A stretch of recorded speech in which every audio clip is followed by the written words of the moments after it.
दर्शक बंधु वर्तमान समय पाणीपाग को नहीं सामना को आसी एक बड़ खबर टाई टाई खरार सिझुवा ओडिशा पवन में दौलिबा जाऊँगी जहाँकि खबर अनुसार माड़ी आसूँ पुणी गोटे खरा दिनिया बात्या चतुर्थ थर पर मे मसरे संभाव्य बात्या को नहीं आकलन करेछि पाणीपाग विभाग। तबे वर्तमान समय बात्या को नहीं कौन रही अपडेट चलतु संपर्क में जाना ता पूर्व निहत रूप से आपण भिडियो को गोटे गोटे लाइक कर रखु एवं चैनल रे नुआ चैनल को सब्सक्राइब करी बेल आइकन को ऑन करूँ। आपण मानकर केउं जिला सेपटे वर्तमान समय खरार परिस्थिति किभଳି रही निहत रूप से कमेंट करी जणांतु। माड़ी आसूची बात्या जदि आकलन ठीक रहे तेबे आसंता 10 तारिख बेले को आसीपारे बड़ धरणर बात्या। प्रतिथर प्राकृतिक दुर्विपाक भोगुवा उपकूल राज्य ओडिशा एवं लगातार बात्या आकलन शुणी राज्यवासी चिंतित हो पड़े। संभाव्य बात्या को नहीं भिन्न भिन्न आकलन कर विभिन्न पाणीपाग संस्था मॉडल जहाँकि अधिकांश मॉडल अनुसार संभाव्य बात्या सीवियर स्टॉर्म रूप नहीं पारे बोली कहुछि। तेबे आसंता 10 किंबा 11 मे बेले को यह उत्तरांध्र उपकूल किंबा दक्षिण ओडिशा उपकूल में माड़ होवार संभावना अधिक कहुछि।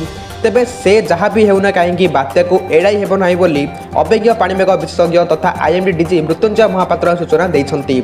अन्य केतेक पाणीपाग संस्था कहवा कथा यह जे ओडिशा किंबा पश्चिमबंगर सुंदरबन छुई पारे किंबा दिग बदले बांग्लादेश आड़ को जाइपारे बोली जणाइछंती। तेबे भारतीय पाणीपाग विभाग आईएमडी पूर्वानुमान करिछि आसंता 4 बेले को दक्षिण अंडमान सागर में एक घूर्णिबलय सृष्टि हेब एवं 5 तारिख में यह लघुचाप परिणत हो परवर्ती 24 घंटा मध्य यह अधिक घनीभूत हो बात्यार रूप नहीं पारे। लघुचाप और बात्या को सृष्टि नहीं विभिन्न पाणीपाग संस्था मान गत 3 दिन हेब भिन्न भिन्न आकलन करिसंती। मात्र आज अपराह जहाँकि जीएफएस एवं ईसीएमडब्ल्यूएफ मॉडल आकलन अनेक समानता देखा मिली। मे 4 रे एक घूर्णिबलय सृष्टि हो 5 दक्षिण पूर्व बंगोपसागर अंडमान दक्षिण में लघुचाप सृष्टि हेब। उभय समुद्र और वायुमंडल परिस्थिति यह शीघ्र घनीभूत करने सहायक हेब। फलतः मे 6 रे अवपात और 7 रे बात्या और 8 रे भीषण बात्या रूप नहीं पारे बोली आकलन कराଯାଇଛି।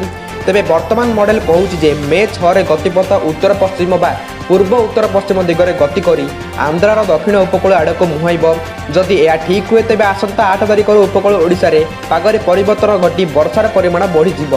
वर्तमान 10 तारिख में आंध्रा उपकूल छुईबार नहीं संभावना अधिक थिबा बेले ओडिशा उपकूल छुईबा संभावना को संपूर्ण एड़ाई दि जाए न पारे। तेबे विशेष पाणीपाग वैज्ञानिक डॉक्टर शरचंद्र साहू को कहवा कथा यह जे पाणीपाग बात्या सृष्टि अनुकूल स्थिति सृष्टि करिछि। समुद्र पृष्ठ तापमात्रा 31-32 डिग्री रहुछि। समुद्र जलपतन तापमात्रा 26 डिग्री रो अधिक हेले बात्या सृष्टि हेबाक पाग अनुकूल होइताए। सेहीपरि समुद्र भितर तापज शक्ति भी अनुकूल स्थिति सृष्टि करुछि तेणु बात्या हेबा संभावना रहिछि। प्राक आकलन अनुसार आसंता 10 तारिख में बात्या आंध्र ओडिशा उपकूल किंबा पश्चिमबंगर सुंदरबन छुई पारे। प्रभाव 100 किलोमीटर बेगरे पवन मध्य बहिबार आशंका रही।